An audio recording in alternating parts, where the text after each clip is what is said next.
வணக்கம். மாலை முரசு செய்திகளை விரிவாக பார்ப்பதற்கு முன் தலைப்புச் செய்திகள்.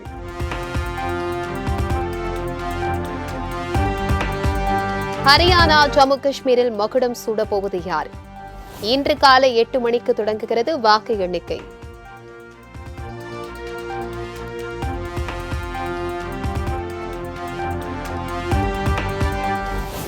ஜம்மு காஷ்மீர் தேர்தலில் பதிவான வாக்குகள் எண்ணப்படுவதன் எதிரொலி. ரஜோரி உள்ளிட்ட மாவட்டங்களில் துப்பாக்கி ஏந்திய போலீசார் தீவிர கண்காணிப்பு.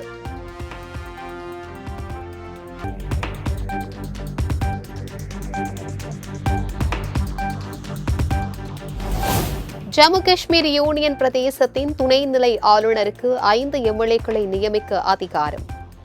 பாஜகவிற்கு சாதகமாக அமையும் என கூறி காங்கிரஸ் உள்ளிட்ட எதிர்க்கட்சிகள் கடும் எதிர்ப்பு.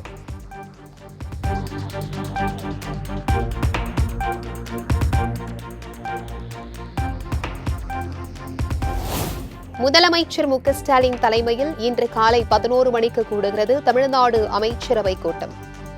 அரசின் நிதி சார்ந்த புதிய மற்றும் பழைய திட்டங்கள் குறித்து விவாதிக்கப்பட்டு முக்கிய முடிவுகள் எடுக்கப்படலாம் என எதிர்பார்ப்பு.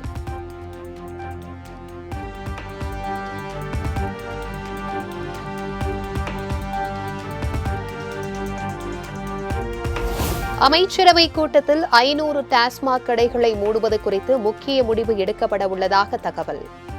மகளிர் உரிமை தொகை உள்ளிட்ட திட்டங்களில் பயனாளிகளின் எண்ணிக்கையை உயர்த்தும் வகையில் புதிய அறிவிப்பு தொடர்பாக விவாதிக்கப்படலாம் எனவும் எதிர்பார்ப்பு.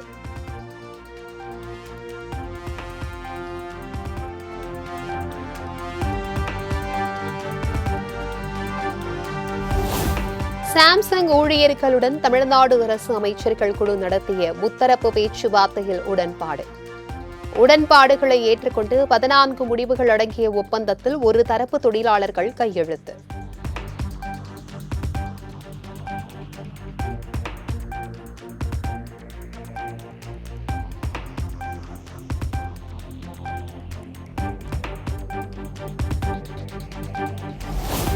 வேலை நிறுத்தத்தில் ஈடுபட்டுள்ள சாம்சங் ஊழியர்கள் இன்று பணிக்கு திரும்ப வேண்டுமென அமைச்சர் தாமோ அன்பரசன் வேண்டுகோள். தொழிலாளர்களுக்கு பிரச்சினை என்றால் அதனை தீர்ப்பதற்கு அரசு தயாராக உள்ளது எனவும் உறுதி.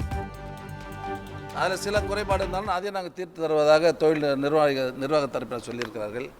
அதனால் இப்போ நாங்கள் கேட்டுக்கிறது என்னன்னு சொன்னால், வேலை நிறுத்தத்தில் ஈடுபடுகிற தொழிலாளர்கள் மாண்புமிகு முதலமைச்சருடைய வேண்டுகோளை ஏற்று நாளையிலிருந்து வேலைக்கு செல்ல வேண்டும் என்று நாங்கள் அரசின் சார்பில் கேட்டுக்கொள்கிறோம்.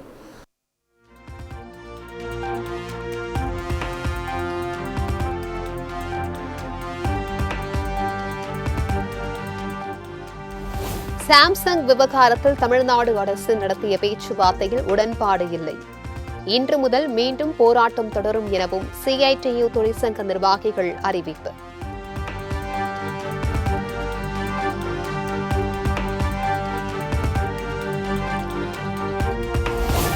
சென்னையில் 1000 விளக்கு, தேனாம்பேட்டை, அண்ணா சாலை, கிண்டி உள்ளிட்ட பகுதிகளில் நள்ளிரவில் கொட்டி தீர்த்த கனமழை.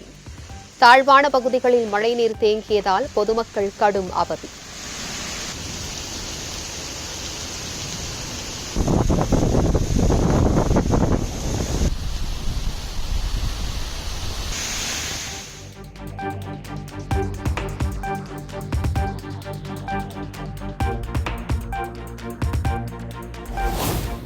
கனமழை காரணமாக சென்னை மயிலாப்பூர் டாக்டர் ராதாகிருஷ்ணன் சாலையில்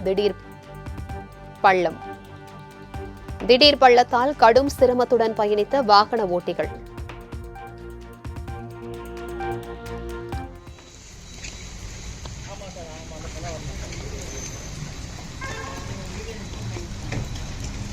தந்தி சார் போச்சு.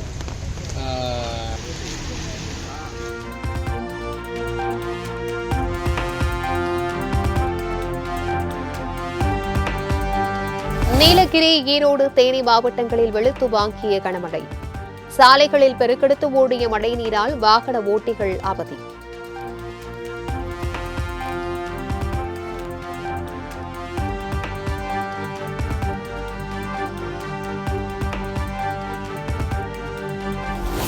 திருப்பூர் மாவட்டம் திருமூர்த்தி மலை பஞ்சலிங்க அருவியில் ஏற்பட்ட வெள்ளப்பெருக்கால் கோவிலை சூழ்ந்த நீர்.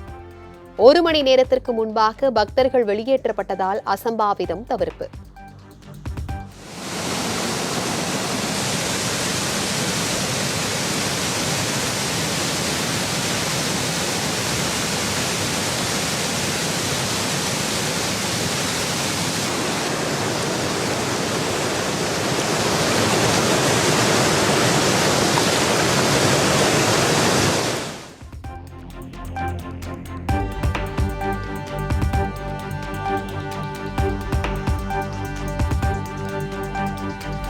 கொடைக்கானலில் பெய்த தொடர் கனமழையால் அடுக்கம் பெரியகுளம் சாலையில் சரிந்து கிடந்த பாறை கற்கள். போக்குவரத்து பாதிப்பு, பொதுமக்கள் அவதி.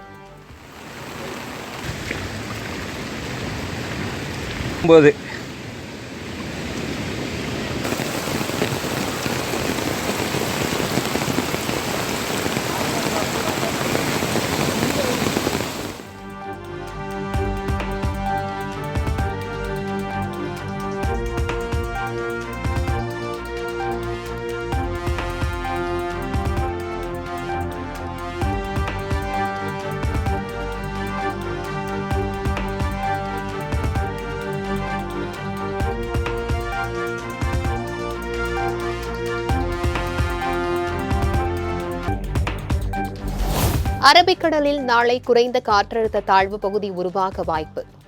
இந்திய வானிலை ஆய்வு மையம் தகவல்.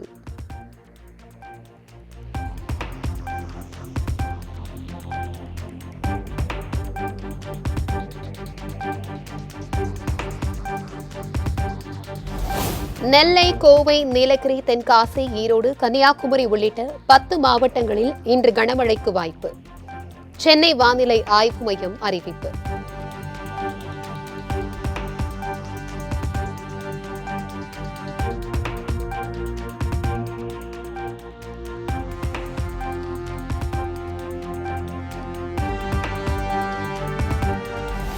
திருப்பூர், தேனி, திண்டுக்கல், தூத்துக்குடி, ராமநாதபுரம் உள்ளிட்ட 12 மாவட்டங்களில் நாளை கனமழை பெய்யக்கூடும். சென்னை வானிலை ஆய்வு மையம் தகவல்.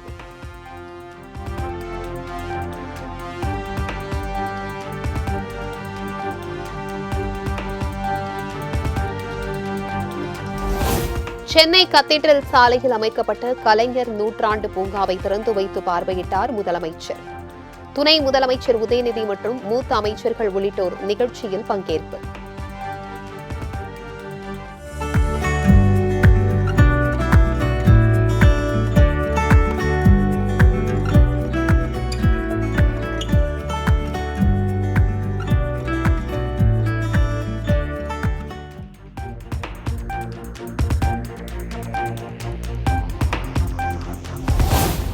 கண்ணாடி மாளிகை, இசை நீரூற்று, பசுமை குகை என பிரம்மாண்டமாக அமைக்கப்பட்டுள்ள கலைஞர் நூற்றாண்டு பூங்கா. பெரியவர்களுக்கு 100 ரூபாயும், சிறியவர்களுக்கு 50 ரூபாயும் கட்டணம் நிர்ணயம்.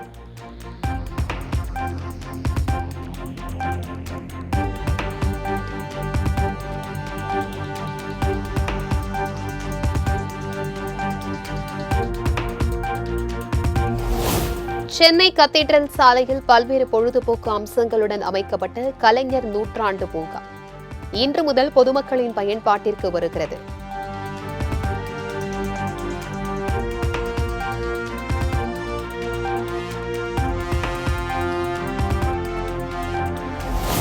தமிழ்நாடு முழுவதும் அதிமுக சார்பில் இன்று மனித சங்கிலி போராட்டம். சொத்து வரி உயர்வை உடனடியாக திரும்பப் பெற வலியுறுத்தல்.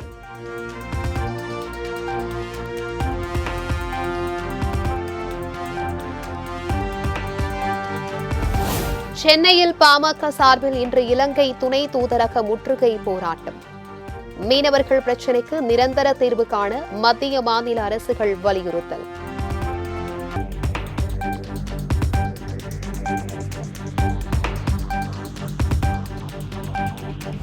விமான சாகச நிகழ்ச்சியில் 5 பேர் உயிரிழந்த சம்பவத்தில் அரசியல் செய்யவில்லை, அரசு செய்த தவறைதான் சுட்டிக்காட்டுகிறோம். அமைச்சர் மா. சுப்பிரமணியனுக்கு பாஜக மாநில அமைப்பாளர் எச். ராஜா பதிலடி.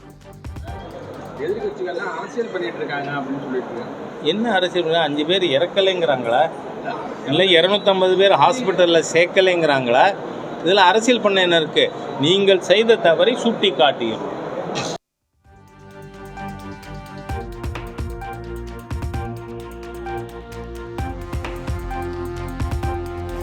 தாம்பரம் ரயில் நிலையத்தில் 4 கோடி ரூபாய் பறிமுதல் செய்யப்பட்ட விவகாரம். பாஜக நிர்வாகி கேசவ விநாயகத்திடம் சென்னை சிபிசிஐடி அலுவலகத்தில் 7 மணி நேரம் கிடுக்குப்பிடி விசாரணை.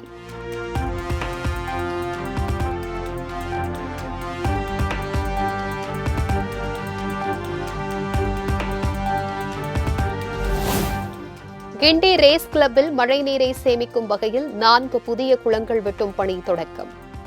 சென்னை மாநகராட்சி நடவடிக்கை.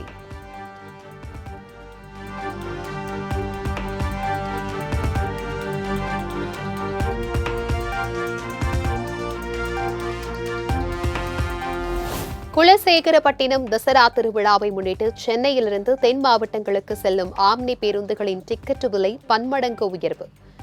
2500 ரூபாய் முதல் 4000 ரூபாய் வரை அதிகரித்துள்ளதால் பொதுமக்கள் அவதி.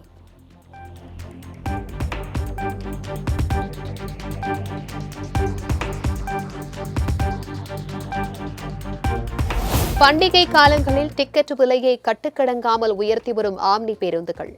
இதனை கட்டுப்படுத்த தமிழ்நாடு அரசு உரிய நடவடிக்கை எடுக்க வேண்டும் என பயணிகள் கோரிக்கை.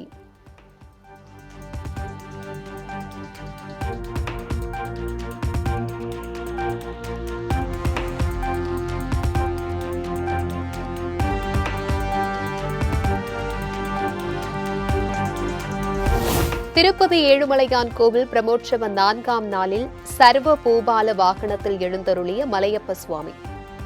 காளிய மர்த்தன வேடத்தில் ஸ்ரீதேவி பூதேவியுடன் மாடவீதிகளில் வீதி உலா வந்த சுவாமியை பல்லாயிரக்கணக்கான பக்தர்கள் தரிசனம்.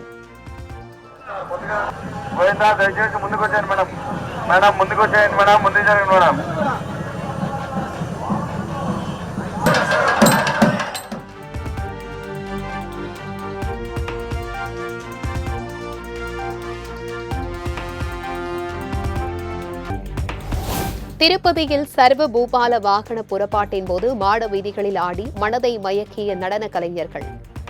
சிறகு விரித்த பறவைகள் போல வெள்ளை ஆடை விரித்து ஆடி கண்களை கொள்ளை கொண்ட கலைக்குழு.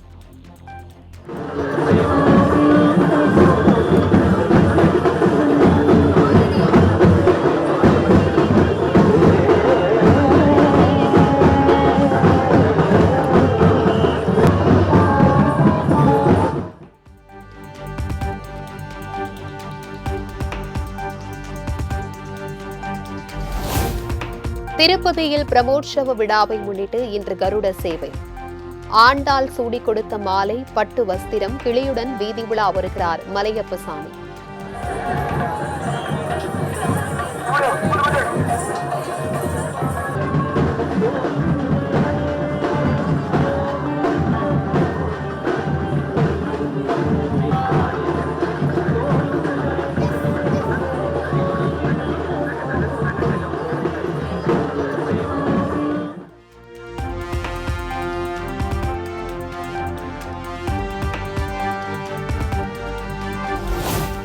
கர்நாடகாவில் மேகதாது அணை கட்டுவதை புதுச்சேரி காங்கிரஸ் கட்சி எப்போதும் எதிர்க்கும்.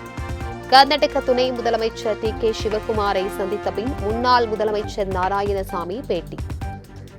தீர்ப்பாயத்தில் இருக்குது, அவங்க தான் அது சம்பந்தமாக முடிவு பண்ணலாம். எங்களுடைய அவர் துணை முதல்வர் இங்கே வந்தாலும் சரி, மேகதாது அணை கட்டுறதை புதுச்சேரி மாநிலத்தில் உள்ள காங்கிரஸ் கட்சி எதிர்க்கும். சார் மின்கட்ட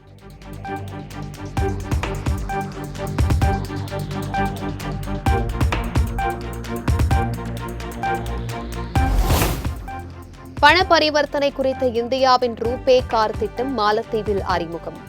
பிரதமர் நரேந்திர மோடி மற்றும் மாலத்தீவு அதிபர் முகமது முயிசுவுடனான சந்திப்பின் போது ஒப்பந்தம் கையெழுத்து.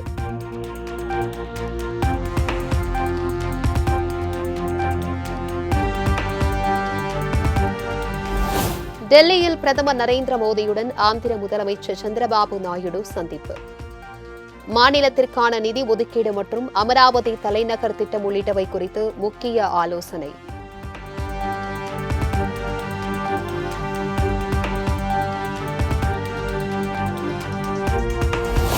நக்சல்களுக்கு எதிரான பாதுகாப்பு தொடர்பான திட்டங்களுக்காக 2024 வரை 3006 கோடி ரூபாய் செலவிடப்பட்டுள்ளது. கடந்த 10 மாதங்களில் 801 நக்சல்கள் கைது செய்யப்பட்டுள்ளனர் எனவும் மத்திய உள்துறை அமைச்சர் அமித் ஷா தகவல்.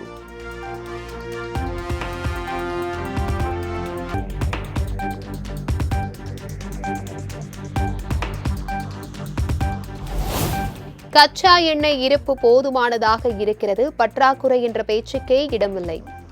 மத்திய பெட்ரோலியத்துறை அமைச்சர் ஹர்தீப் சிங் புரி உறுதி.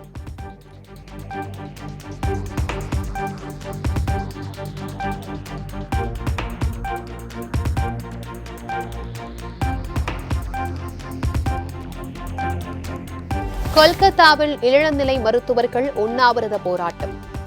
பயிற்சி பெண் மருத்துவர் கொலை செய்யப்பட்டதற்கு நீதி வழங்க கோரிக்கை.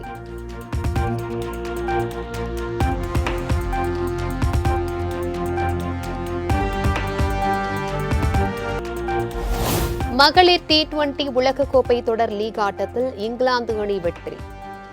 7 விக்கெட் வித்தியாசத்தில் தென்னாப்பிரிக்க அணியை வீழ்த்தி அசத்தல்.